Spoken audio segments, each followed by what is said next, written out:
I stood there on my front porch, coffee mug warming my hands, staring out at the little patch of earth I'd turned into something beautiful over the past few years.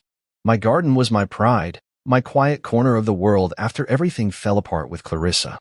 The divorce had been messy, years of arguments, tears, and her walking out the door with half my life in her suitcase. But I'd found peace here in this sleepy Illinois suburb, just me and my flowers. Roses, tulips, daisies, all of them growing strong under my care. A little fence I built myself, keeping it all safe. It wasn't much, but it was mine. That peace lasted right up until the day I saw the moving truck 3 houses down. I didn't think much of it at first, just new neighbors, probably some nice folks looking for a quiet life like me. Then I saw her step out of the passenger side, flipping her hair like she always did when she was trying to look important. Clarissa, my ex-wife. My stomach dropped. She'd moved into my cul-de-sac, like some kind of cruel joke from the universe. Then came Rick. I didn't know his name yet, but I saw him climb out of the driver's seat, a big guy, broad shoulders, buzzed hair, the kind of man who looked like he'd spend his life barking orders. His truck was one of those oversized monsters, all chrome and noise, the kind you'd expect from someone who needed everyone to notice him. I watched them unpack, hoping maybe they'd keep to themselves. But hope's a funny thing. It doesn't last long when reality kicks in. A few days later, I was out watering my roses when I heard that truck roar to life. I glanced up just in time to see Rick peel out of their driveway, cut the corner sharp, and roll right over the edge of my lawn. The tires left deep ruts in the grass, tearing up the green I'd spent months keeping neat. I stood there, hose dripping in my hand, jaw tight. It wasn't the garden yet, just the grass, but it felt like a warning. It happened again the next week, then the week after that. Each time, he'd swing that truck wide, leaving tire marks like scars across my yard. I'd grit my teeth and fix it, telling myself it wasn't worth a fight. But then one Saturday morning, I was kneeling in the dirt, planting some new marigolds, when I heard the rumble. Before I could even stand, Rick's truck came barreling straight through my garden. The front tires crushed my roses, the back ones flattened the tulips. Petals scattered everywhere, stems snapped like bones. I shot to my feet, heart pounding, fist clenched. He didn't even slow down, just kept going, windows down, laughing like it was some big game. I looked over at their house and saw Clarissa on the porch, sipping something from a glass, smirking at me like she used to when she knew she'd won an argument. I couldn't take it anymore. I marched across the street, dirt still on my knees, and stopped at the edge of their driveway. "Hey," I called out, voice shaking with anger. Rick climbed out of his truck, all swagger, wiping his hands on his jeans like he'd just done some real work. Clarissa stayed where she was, watching me with that same smug look. "You mind keeping your truck off my property?" I said, trying to keep it civil. Rick just grinned, showing too many teeth. "What's the big deal, man? It's just some flowers." I felt my blood boil. "It's my garden. I've been working on it for years. You don't get to roll through it like it's nothing." He laughed, a loud, barking sound, and looked over at Clarissa like I was some kind of clown. She finally spoke, her voice dripping with that old familiar venom. "Oh, Marcus, lighten up. Men will be men. Rick's a real man, not like some people." I stood there, staring at her, feeling that old sting. A real man. She'd thrown that at me during the divorce too, like I was less because I didn't strut around breaking things to prove a point. Rick clapped a hand on his truck, still chuckling. "Maybe you should get a tougher hobby, buddy." "Flowers? That's cute." I didn't say anything else. I just turned and walked back to my house, jaw so tight it hurt. I could hear them laughing behind me, the sound cutting deeper than I wanted to admit. When I got inside, I slammed the door and leaned against it, breathing hard. My garden, what was left of it, was a mess. Crushed petals, broken stems, tire tracks slicing through it like a wound. I'd spent years building that little piece of peace, and in one morning, they'd torn it apart. I looked out the window at their house, at that stupid truck parked like it owned the street, and something shifted in me. This wasn't just about flowers anymore. This was personal. They wanted to push me? Fine. I'd push back. Not with yelling or fists. I wasn't Rick. I'd do it my way. I didn't know how yet, but standing there, staring at the wreckage of my sanctuary, I knew one thing for sure. This wasn't over. Not by a long shot. I woke up every Saturday after that with a knot in my gut, waiting for the sound of Rick's truck. It became a routine I hated, me sipping coffee on the porch, pretending everything was fine, while my eyes kept darting to their house 3 doors down. Sure enough, like clockwork, I'd hear that engine rev up, loud and obnoxious, and there he'd go, Rick would peel out of their driveway, swing wide, and tear right through my yard again. The first few times, it was just the grass, but now he'd gotten bolder.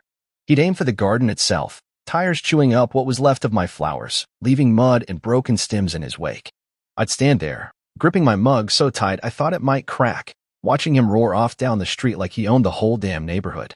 And there was Clarissa, every time, perched on their porch with a drink in her hand, watching it all like it was her favorite show. She'd wave at me sometimes, that little smirk on her face, like she was daring me to do something about it. I tried talking to them again. Stupid, I know, but I thought maybe I could reason with them.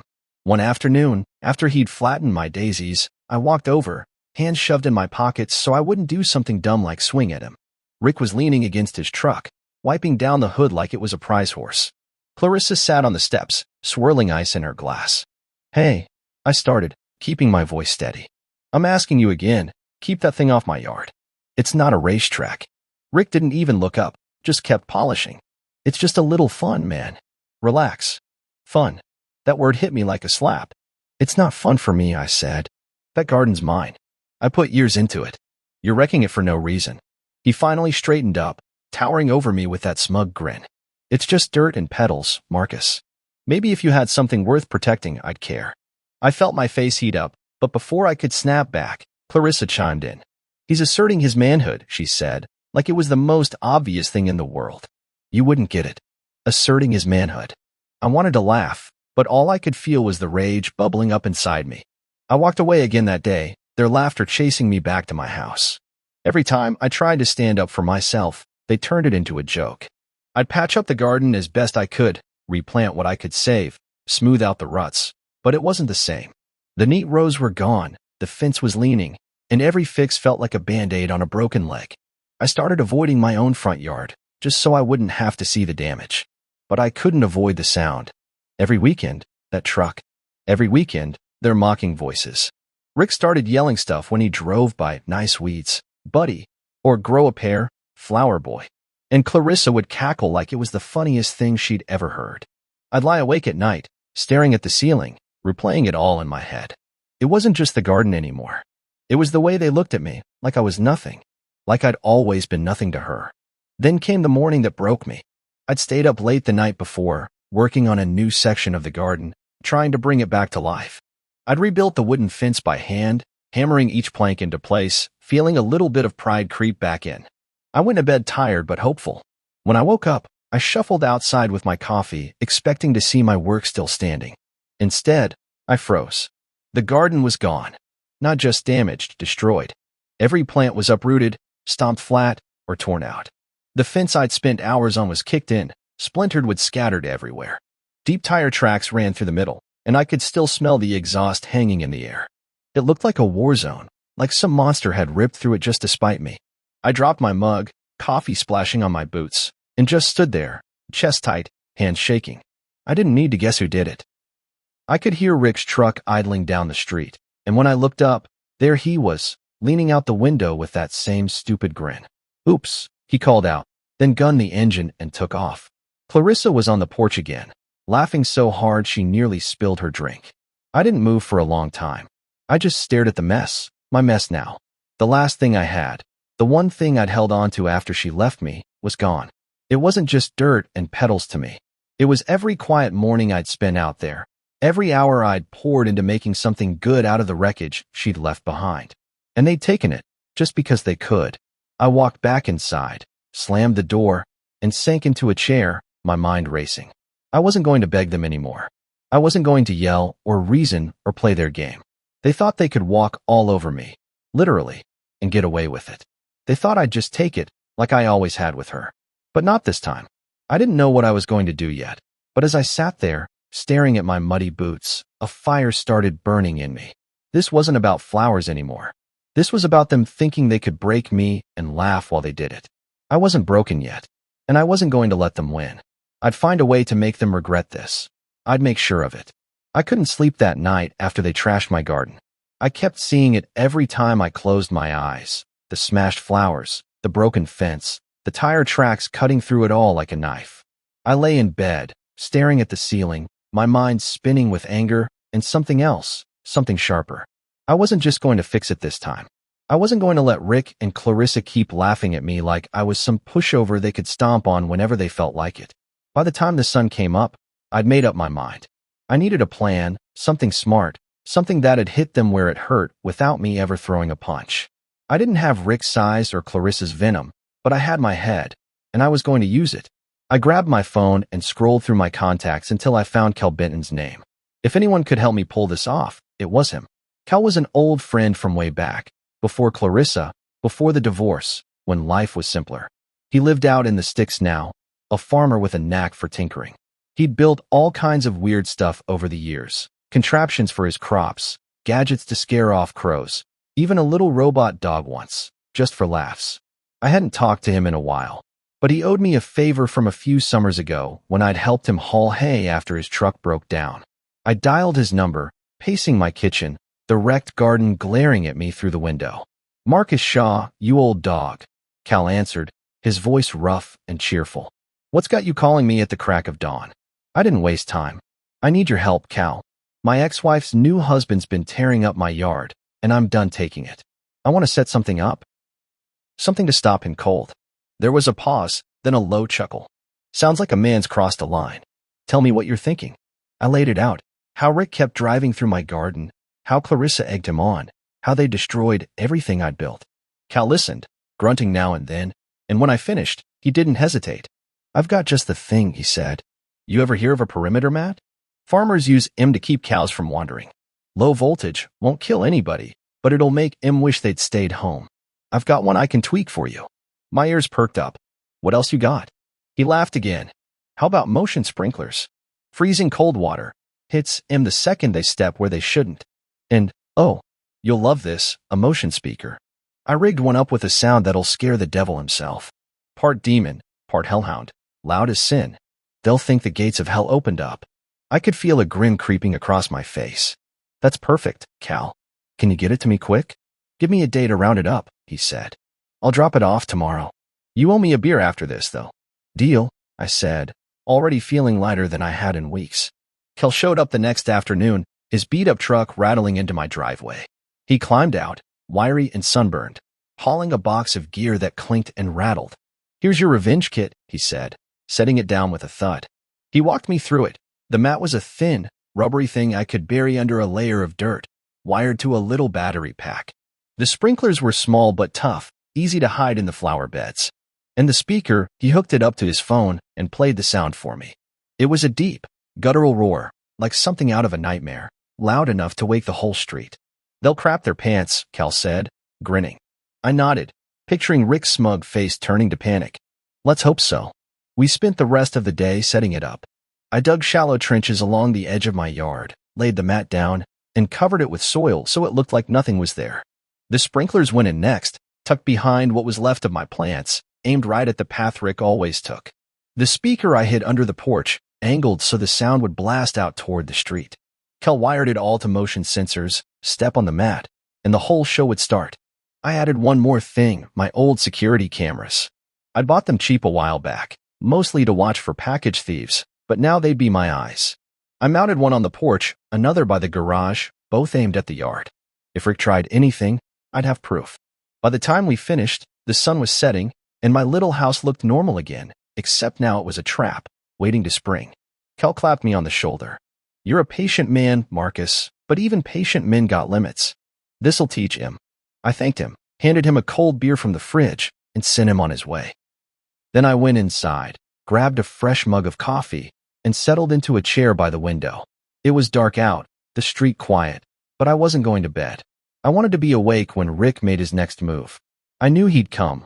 Weekends were his time to shine, and he wouldn't be able to resist tearing through my yard again, especially after wrecking it so bad. I sat there, sipping my coffee, the bitterness matching the fire in my chest. Every creak of the house, every rustle outside, had me on edge. I kept imagining it. His truck rolling up, the tires hitting the mat, the chaos that'd follow. I wasn't a violent guy, never had been. But this wasn't about violence. This was about taking back what was mine, about showing them I wasn't the weak little man they thought I was. My garden was gone, sure, but my pride wasn't. I glanced at the cameras on my phone, their little green lights blinking in the dark. Everything was ready. All I had to do was wait. And as the night stretched on, that wait turned into something satisfying, like the calm before a storm you know is coming. They'd pushed me too far, and now they were going to find out what happens when I push back. I'd been sitting by the window for hours, the coffee in my mug long gone cold, when I finally saw it. Headlights cutting through the dark.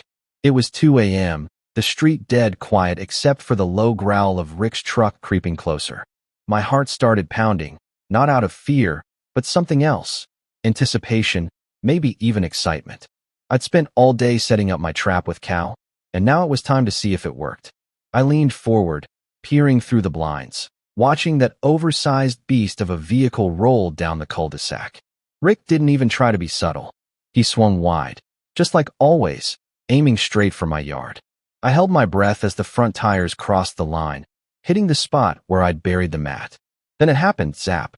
A sharp crackle split the air, faint but unmistakable, and the truck jerked like it had hit a wall. Rick's voice cut through the night, a high-pitched yelp that didn't match his big man swagger at all. Before he could figure out what was going on, the sprinklers kicked in. I'd aimed them just right, and now they blasted freezing water straight at his truck, spraying through the open windows. I could hear him cursing, loud and frantic, as the cold hit him. The demon roar came next.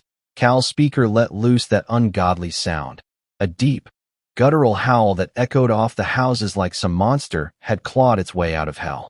It was louder than I'd expected, rattling my windows, and I saw Rick's truck swerve hard, tires spinning in the wet dirt. He was yelling something I couldn't make out, probably swearing up a storm, and I couldn't help it. I grinned. The chaos was beautiful. Mud flew everywhere as he tried to peel out, the truck fishtailing like a panicked animal. Then I saw movement at their house. Clarissa came stumbling out onto the porch, wrapped in a robe, her hair a mess. She must have heard the noise and figured Rick needed her. She took 2 steps off the porch, barefoot, and hit the mat herself, a zap. She screamed, a wild, shrieking sound, hopping around like she'd stepped on a live wire. "Rick, what the hell is this?" she hollered, her voice cracking as the sprinklers caught her too, soaking her from head to toe. I couldn't stay inside anymore. I grabbed my jacket, slipped on my boots, and stepped out onto the porch, keeping my face calm like I'd just woken up to check on the commotion. The scene in front of me was better than I'd dreamed. Rick was half out of his truck, one leg stuck in the mud, water dripping off his buzzed head, his shirt plastered to his chest. Clarissa was a soggy mess, clutching her robe, shivering and glaring at everything like the world had personally betrayed her. The roar had stopped, the speaker was on a timer, but the sprinklers kept going, spitting icy water in little bursts. I crossed my arms and leaned against the railing, letting the silence settle for a second before I spoke. "Problems?" I said, keeping my voice even, like I was just a concerned neighbor. Rick whipped his head around, his face red and furious, but he didn't say anything right away. He was too busy trying to yank his boot out of the muck. Clarissa, though, she didn't miss a beat. She stormed toward me, slipping a little on the wet grass, pointing a dripping finger in my face. "What did you do, Marcus? This is insane. We're calling the police." I didn't flinch. I'd been waiting for that threat, and I was ready. "Please do," I said, meeting her eyes. "I've got security footage of you two destroying my property for weeks. Cops might like to see it." That stopped her cold. Her mouth opened, then shut, and I could see the gears turning behind those angry eyes. Rick finally got free of the mud and stomped over, his fists balled up like he wanted to take a swing. "You think you're smart, huh?" he growled, water still trickling down his neck. "Setting up some little booby trap? You're pathetic." I shrugged, not moving an inch. "I think it's pretty smart, actually. Key. You should try staying on your own side of the street next time." He took a step closer, chest puffed out, but Clarissa grabbed his arm. "Rick, don't," she hissed, her voice low but sharp. "He's not worth it." She was dripping wet, her robe clinging to her, and for once, she didn't look so smug. They stood there, glaring at me, and I just stared back, feeling something I hadn't felt in a long time: control. The cameras were rolling, the trap had worked, and for the first time since they'd moved in, I wasn't the one on the defensive. Rick muttered something under his breath, probably a curse, and turned back to his truck, kicking at the mud like it had personally offended him. Clarissa gave me one last venomous look before she followed, her slippers squishing with every step. "This isn't over," she called over her shoulder, but it sounded hollow, like she wasn't so sure anymore. I watched them go, the truck limping back to their driveway, leaving a trail of water and defeat. I stayed on the porch a while longer, letting the night air cool me down, the sprinklers finally clicking off behind me. The yard was a mess again, mud and tire marks, but it didn't matter. This wasn't about the garden tonight. This was about showing them I wasn't going to roll over anymore. I went back inside, locked the door, and pulled up the camera footage on my phone. There it was, clear as day, Rick driving in, the mat zapping him, the sprinklers soaking him, Clarissa's little dance when she hit the trap too. I saved it all, every second, and leaned back in my chair. They could call the cops if they wanted. I'd love to see them try to explain this. For now, though, I'd won. Not the war, maybe, but this battle? This one was mine. I set the phone down, poured myself a fresh cup of coffee, and sat there in the quiet, savoring the taste of it. The night wasn't over yet, and neither was this fight, but for the first time in weeks, I felt like I was the one holding the cards. Let them come at me again. I'd be ready. I woke up the next morning feeling lighter than I had in weeks, the memory of Rick and Clarissa flailing in my trap still fresh in my mind. I'd slept hard, the kind of sleep you get when you know you've landed a good punch, even if it wasn't with my fists. The sun was just creeping over the rooftops as I stepped onto the porch with my coffee, expecting to see the muddy mess from last night. It was there, sure, tire tracks and puddles, but something else caught my eye. Rick's truck was parked crooked in their driveway, still streaked with dirt, and I could see him through their front window, pacing back and forth like a caged bear. Clarissa was nowhere in sight, probably still fuming in her soggy robe. I smirked into my mug. They'd threatened to call the cops, but the street was quiet, no sirens, no flashing lights. They backed off, at least for now. I didn't have long to enjoy it, though. Around noon, a car pulled up in front of my house. A sleek black sedan, the kind that screams lawyer or bill collector. A guy in a cheap suit stepped out, clipboard in hand, and marched up my walkway. I met him at the door before he could knock. "Marcus Shaw?" he asked, voice flat. "That's me," I said, keeping my tone easy. He handed me a piece of paper, official looking with a bunch of legal gibberish typed across it. "Cease and desist order," he said. "From Richard Dalton. Says you're harassing him with dangerous devices on your property. You've got 24 hours to remove them, or he's filing charges." I took the paper, glancing at the words, trespass, liability, damages. Rick's name was scrawled at the bottom in a big, sloppy signature. I almost laughed. "Thanks," I told the guy, and he nodded, turned, and left without another word. I shut the door and read it over, my good mood souring. Harassment? Dangerous devices? That was rich, coming from the guy who'd been treating my yard like his personal demolition derby. I tossed the letter on the table and grabbed my phone, pulling up the footage from last night. There it was, Rick driving onto my property, the mat zapping him, the sprinklers soaking him. Private land, clear trespassing. If anyone had a case, it was me. I wasn't taking anything down. Let him try to push this. I'd shove it right back in his face. Still, I knew this wasn't the end.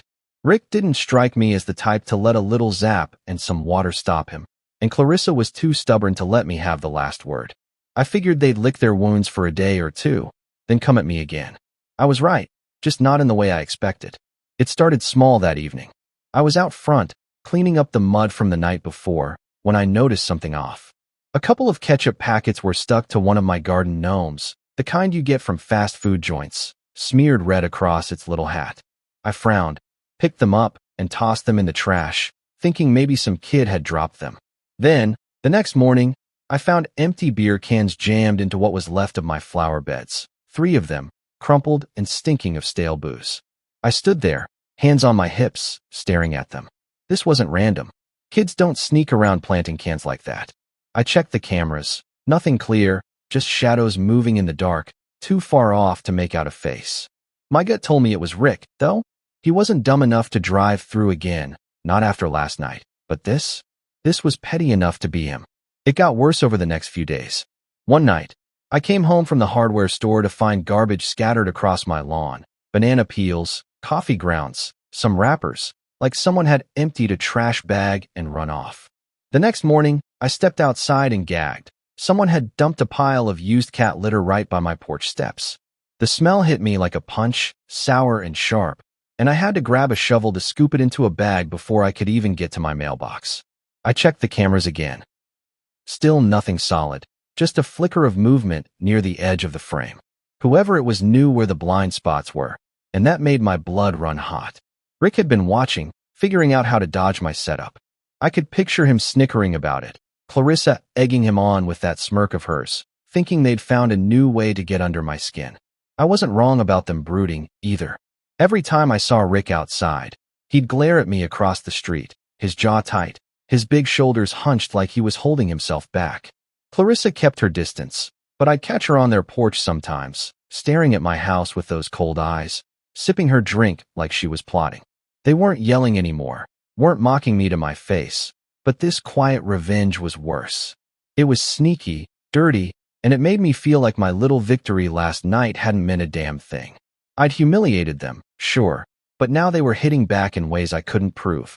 I spent hours cleaning up their messes, scrubbing ketchup off my gnomes, hauling trash to the curb, and every time I did, I felt that fire in my chest flare up again. The cease and desist letter sat on my table, mocking me too. Rick pretending he was the victim while he turned my yard into his dumping ground. I sat down that night with another coffee, staring out at the dark street, my mind racing. The trap had worked once, but it wasn't enough. They'd found a way around it, and I couldn't just sit here taking it. I needed to catch them, really catch them, with something the cameras couldn't miss. Something that'd stick, something they couldn't wiggle out of. I didn't know how yet, but as I watched their house, lights flickering behind their curtains, I knew one thing for sure. The worst was still coming. They weren't done with me, and I wasn't done with them. This was a game now, and I was going to play it better. I was starting to feel like a prisoner in my own house, always on edge, waiting for the next pile of garbage or petty jab from Rick and Clarissa. The cat litter had been the tipping point. Shoveling that stinking mess off my porch made me realize I couldn't just keep cleaning up after them. I needed proof, something solid to shove in their faces and end this once and for all. I'd been checking the cameras every day, but they were too smart, sticking to the shadows, hitting the spots where the lenses couldn't reach. I'd underestimated Rick. He wasn't just a loudmouth with a truck. He was cunning in his own nasty way. I sat there one night, coffee in hand, staring out at the dark street, when I saw it. A flicker of movement near the edge of my yard. Not a car this time, but a figure, quick and quiet, slipping through the shadows. My pulse kicked up. I grabbed my phone and pulled up the camera feed, squinting at the grainy image. It was him. Rick. I couldn't see his face clear enough to prove it, but I knew that bulky shape, the way he moved like he owned the place. I watched him creep closer, a sack slung over his shoulder, and my stomach twisted. He wasn't just tossing trash this time, he was up to something worse. I stayed still, barely breathing, letting him think I was asleep or gone. He stopped near what was left of my flower beds, knelt down, and started pouring something out of the sack. It wasn't garbage. It was white, grainy, catching the moonlight, salt. A whole damn bag of it, dumped right into the soil. I clenched my fists so hard my knuckles ached. He wasn't just messing with me now, he was poisoning the ground, making sure nothing would ever grow there again. My garden was already wrecked, but this was him spitting on the ashes, trying to kill any chance I had of bringing it back. He worked fast, spreading it thick, then stood up, dusted his hands, and slipped back into the dark toward his house. I sat there, shaking with rage, watching him disappear. He thought he'd gotten away clean. He was wrong. I pulled up the camera footage right away, rewinding to the moment he'd stepped into view. There it was clear as day this time. The camera by the garage had caught him dead on, his face lit up by a streetlight as he'd been over with that sack. Rick Dalton, in all his smug glory, salting my earth like some cartoon villain. I saved the clip, my hands trembling not from fear, but from the thrill of finally having him. This wasn't just petty vandalism anymore. This was deliberate, calculated property damage. I didn't waste a second. I grabbed my phone and dialed the local police, my voice steady even though my heart was hammering. Yeah, hi. This is Marcus Shaw on Elm Street, I said when the dispatcher picked up. I've got video of my neighbor trespassing and ruining my property. He just poured salt all over my yard to kill the soil. I need someone out here now. It didn't take long, maybe 20 minutes before I saw the cruiser roll up, lights off, parking quietly in front of my house. 2 officers stepped out, a younger guy with a buzz cut and an older woman with a no-nonsense look. I met them at the door, phone in hand. Thanks for coming, I said, keeping it short. I've got it all on camera. They followed me inside, and I played the footage, Rick sneaking in, dumping the salt, slinking off. The older cop raised an eyebrow. "That's pretty blatant," she said, jotting something in her notebook. "You know who this is?" "Yeah," I said. "Rick Dalton. Lives 3 houses down. He's been tearing up my yard for weeks with his truck, too. I've got more video if you need it." She nodded. "This'll do for now. Let's go have a word with him." I stayed on my porch, watching as they walked down the street, their flashlights bouncing in the dark. I could see Rick's truck still parked in their driveway, and a light flicked on inside as the cops knocked. The door opened, and there he was, shirtless, looking annoyed until he saw the uniforms. I couldn't hear what they said, but I saw his arms start flailing, his voice rising, probably trying to bluster his way out of it. Then the younger cop stepped forward, calm but firm, and Rick's shoulders slumped. Clarissa appeared behind him, her face pale, clutching that damn robe again. She started yelling too, her voice carrying across the quiet street. "This is ridiculous. You're ruining our family over some dirt?" I just stood there, arms crossed, letting it wash over me. The cops didn't flinch. They talked for a few more minutes. Then Rick stepped outside, hands behind his back. I heard the click of handcuffs, and my chest loosened a little. They walked him to the cruiser, his head down, Clarissa shrieking after them like a banshee. The older cop came back to me while the other loaded Rick into the car. "We're taking him in for trespassing and property damage," she said. "That video's solid.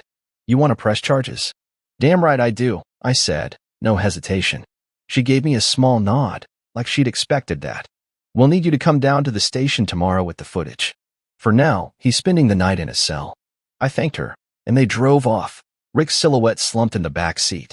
Clarissa stood on her porch, watching them go, then turned and glared at me, her eyes burning even from that distance.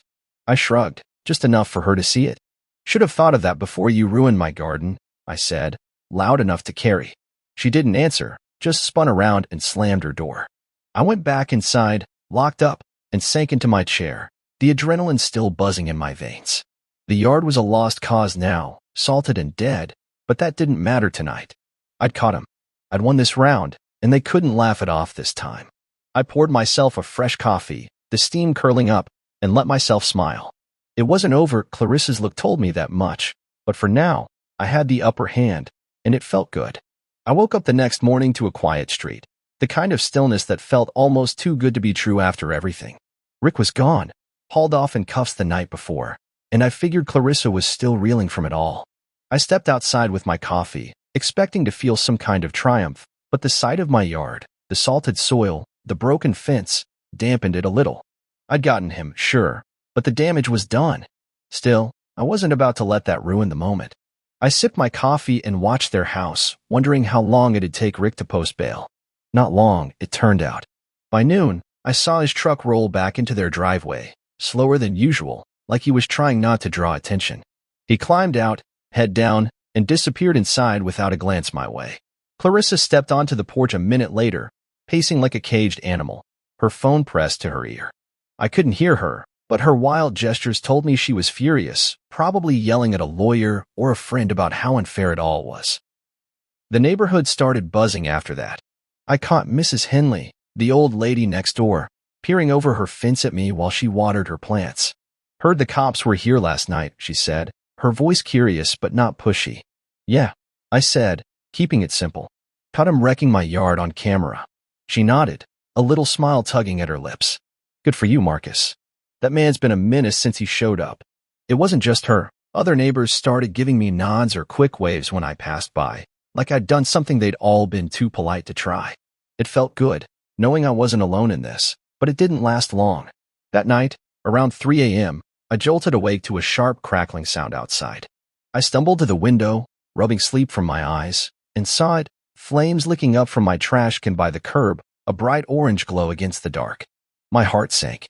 I grabbed my phone and ran out in my boxers and a t-shirt, the cold air biting at me as I snatched the garden hose from the porch. The fire wasn't big, mostly paper and leaves, but the smell of burning plastic hit me hard as I sprayed it down. The can was half melted by the time I got the flames out, a charred mess dripping onto the pavement. I stood there, hose dripping in my hand, breathing fast, the wet grass soaking my bare feet. This wasn't an accident. Someone had lit it, and I didn't need 3 guesses to figure out who. I glanced at their house, dark, quiet, no sign of life, but I knew. Rick might have been licking his wounds, but Clarissa?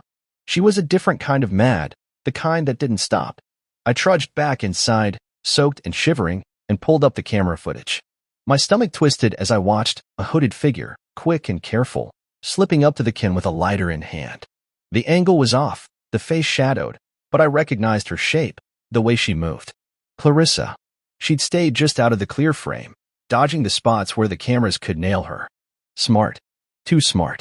I sat there, staring at the screen, the anger building slow and steady.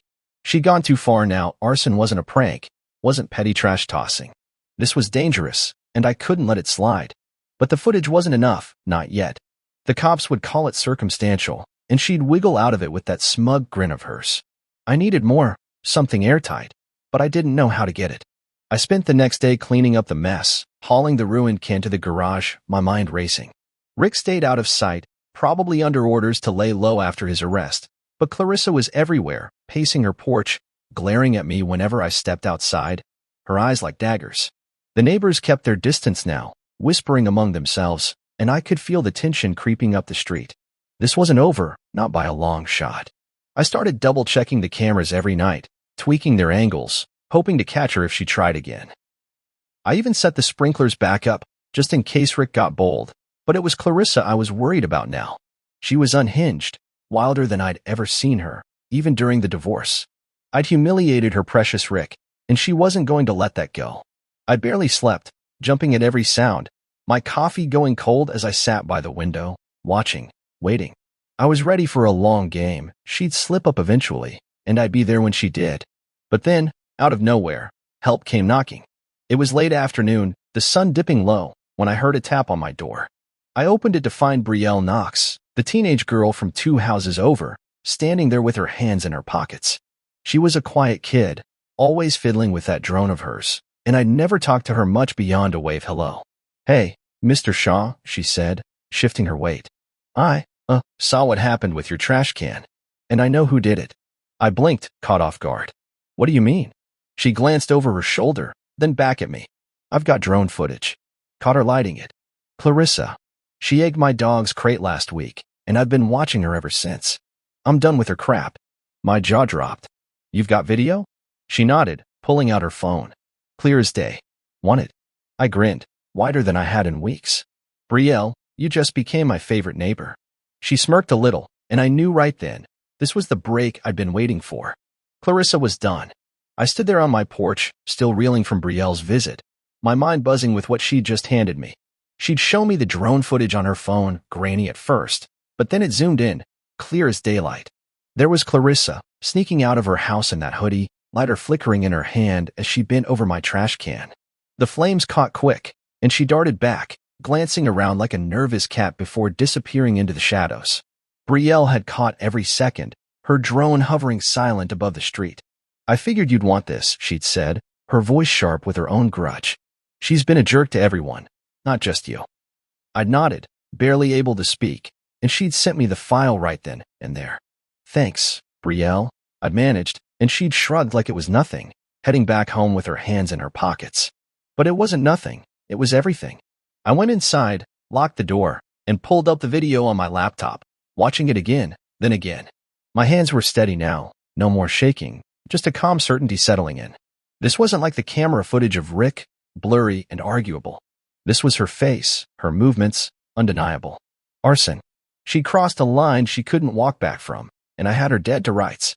I burned the video to a USB drive, grabbed my jacket, and headed to the police station that afternoon. The same older cop from Rick's arrest was there, her badge reading Officer Grant. She looked up from her desk as I walked in, raising an eyebrow. "Back already, Mr. Shaw?" she said, leaning back in her chair. "Yeah," I said, holding up the drive. "Got something new. Clarissa Dalton this time. She set my trash can on fire the other night, caught it all on video." She took the drive, plugged it into her computer, and watched the footage in silence. I stood there, arms crossed, feeling the weight lift off me with every second she stared at the screen. When it finished, she let out a low whistle. "That's her, all right," she said, scribbling something on a notepad. "Where'd you get this?" "Neighbor kid with a drone," I said. "She's got her own beef with Clarissa." "Lucky for me." Grant nodded, a faint smirk tugging at her lips. "Lucky indeed. This is solid. We'll pick her up today." I felt a rush of relief, like I could finally breathe again. Thanks, I said, and she waved me off. Just doing the job. You pressing charges on this one too? You bet, I said, no hesitation. She gave me a look, half respect, half amusement, and told me to head home. They'd handle it.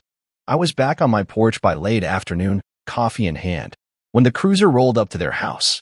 I watched from a distance, keeping it casual, like I was just enjoying the day. 2 officers, Grant and the younger guy from before, knocked on the door. Clarissa answered, still in that robe, her hair a mess. I couldn't hear the words, but her arms started flailing, her voice rising sharp and loud. This is insane.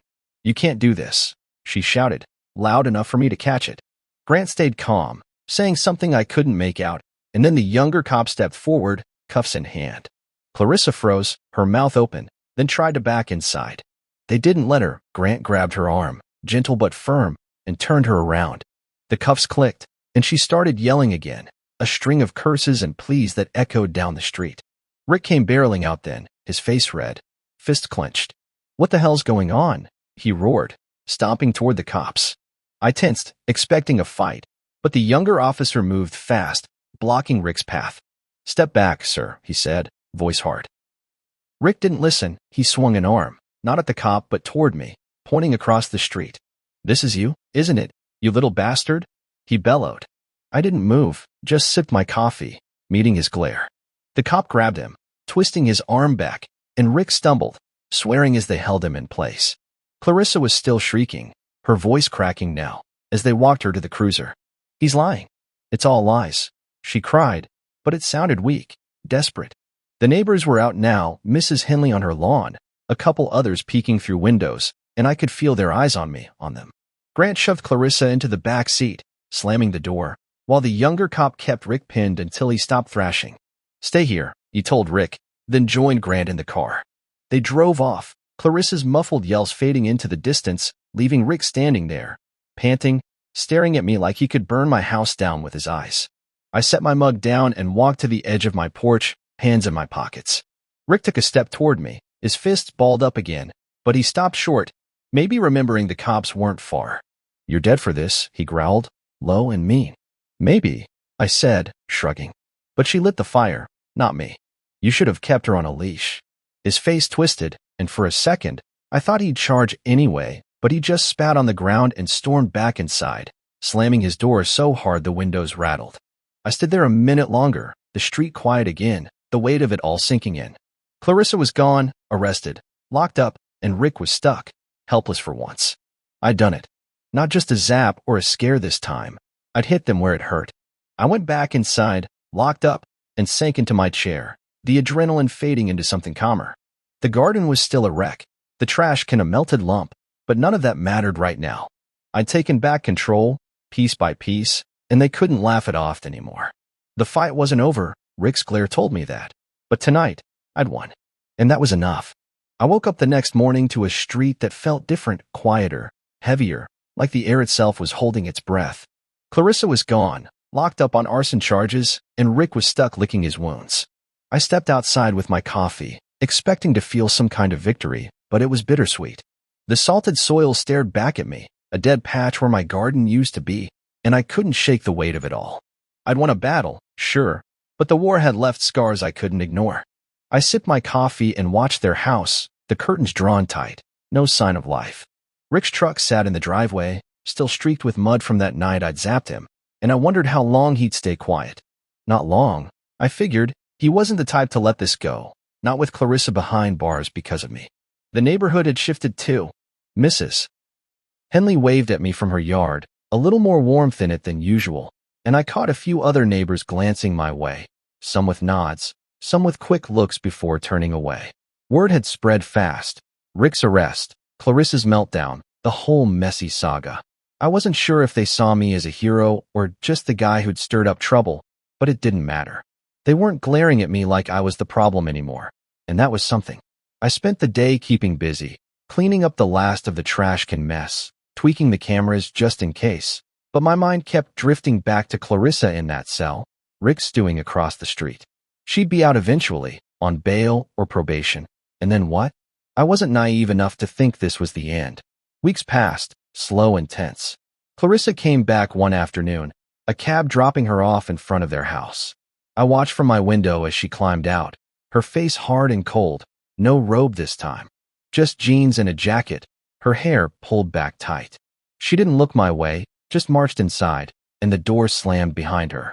Rick stepped out a minute later, head down, and I saw the sheriff's deputy parked nearby, probably enforcing the restraining order I'd filed after the fire. He couldn't come near my place now, not legally, and that gave me a little breathing room. But the silence from their house wasn't peace. It was a storm brewing, and I could feel it in my bones. They didn't go out much after that. No porch drinks, no loud truck revving, just a cold, bitter quiet that hung over the cul-de-sac like a fog. Then one night, it broke.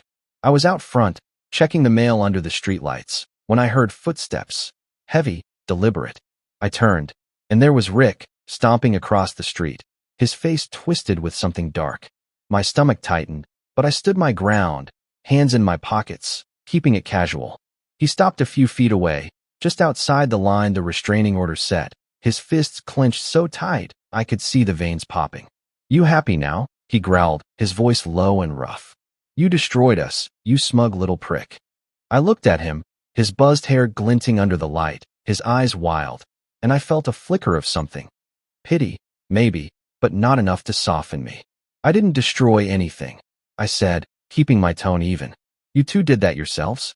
Driving through my yard, salting my garden, setting fires, that's on you." He took a step closer, testing the line, and I tensed, ready to call the cops if he crossed it. "You think you're so smart," he spat. "Putting her in jail, ruining everything.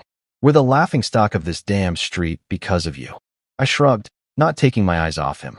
"Maybe you should have thought about that before you trashed my life." "I didn't start this, Rick." He opened his mouth, probably to yell, but then something stopped him, a voice, sharp and young, cutting through the dark. "Leave him alone." I turned, surprised, and saw Aiden, Clarissa's 14-year-old son from her first marriage, stepping out from their driveway. I hadn't seen much of him since they moved in, just a quiet kid who kept to himself, usually glued to his phone or kicking a ball in their backyard. He marched up, his skinny frame tense, his face flushed. Rick spun on him, furious. "Get back inside, kid," he snapped. But Aiden didn't budge. "No," he said, his voice shaking but firm. "You told her to do it. Mom said it was your idea, the fire, all of it. I'm done with this." I stood there, stunned, as Rick's face went slack, like the air had been punched out of him. "What the hell are you talking about?" he growled. But Aiden didn't back down. "She told me last night. You pushed her to mess with him, to get back at him." "I heard you." Rick took a step toward him, hand raised like he might grab him, but Aiden flinched away, turning to me instead. "I'm sorry, Mr. Shaw," he said, his voice cracking. "I thought it was just a joke at first, the truck stuff, but it wasn't. I didn't know it'd get this bad." I didn't know what to say, my throat felt tight, caught off guard by this kid standing there, spilling it all. "It's okay, Aiden," I managed. "Takes a lot to say that." He nodded, quick and jerky, then turned and walked back to the house, leaving Rick standing there, frozen. Rick didn't move for a long moment, his fists unclenching, his shoulders slumping. He looked at me, something broken in his eyes, then muttered, "This ain't over," and trudged back across the street. But it didn't feel like a threat this time, it felt like a man who'd run out of fight. I watched him go, the door slamming behind him, and stood there in the quiet, processing it all. Aiden's words echoed in my head. Rick had pushed her, and now their own kid had turned on them. Their reputation was shot, their family cracking, and I hadn't even had to lift a finger this time. I went back inside, locked up, and sat down with my coffee, the night settling around me. It wasn't joy I felt, not exactly. It was something closer to relief, mixed with a strange ache I couldn't name. They were breaking, and I'd helped make it happen. That was enough for now. I woke up to a morning that felt lighter than any I could remember since Clarissa and Rick moved in. The sun was out, casting long shadows across the street, and their house sat quiet, no truck rumbling, no porch pacing, just stillness. I stepped outside with my coffee, the air crisp with that early fall bite, and looked at my yard. The salted patch was still there, an ugly scar where my garden used to bloom, but it didn't sting as much today. I'd heard through the neighborhood grapevine, Mrs. Henley's whispers mostly, that Clarissa and Rick were packing up. The for sale sign went up a week after Aiden's blow-up, and by the end of summer, they were gone. No big goodbye, no last stand, Just a moving truck one night and an empty house the next morning. I stood there, sipping my coffee, staring at the blank windows across the street, and felt something settle in me. Not triumph, exactly, but a kind of peace I hadn't had in months. The days after that stretched into weeks, then months, and the cul-de-sac started to heal. The neighbors came out more. Mrs. Henley puttered in her yard. Brielle flew her drone around. Even the quiet couple down the block started planting flowers of their own. My yard stayed bare for a while, the salt keeping anything from growing, but I wasn't in a rush. I'd sit on my porch every evening, coffee in hand, watching the street settle into something normal again. I didn't hear much about Clarissa and Rick after they left. Just rumors they'd moved to some apartment across town, still fighting, still bitter. I didn't care enough to dig deeper. They were out of my life, and that was all that mattered. But then, one crisp fall morning, I heard a knock on my door, soft but insistent. I set my mug down, curious, and opened it to find Aiden standing there, a small potted plant in his hands. He looked different, taller maybe, or just less hunched, his dark hair messy under a baseball cap. "Hey, Mr. Shaw," he said, shifting his weight, his voice quiet but steady. "I brought this. For your garden." I blinked, caught off guard, and took the pot. A little marigold, its yellow blooms bright against the green. "Thanks," I said, setting it on the porch railing. "You didn't have to do that." He shrugged, kicking at the step with his sneaker. "I wanted to. We're better now. Different place. Mom's still mad, but she's not, I don't know, crazy like before. I just didn't want you to think we were all like that." I looked at him, this kid who'd stood up to Rick that night, and felt a warmth I hadn't expected. "Takes a lot to say that, Aiden," I said, meaning it. "I appreciate it." He nodded, quick and awkward, then mumbled a goodbye and headed off, his hands shoved in his pockets as he disappeared down the street.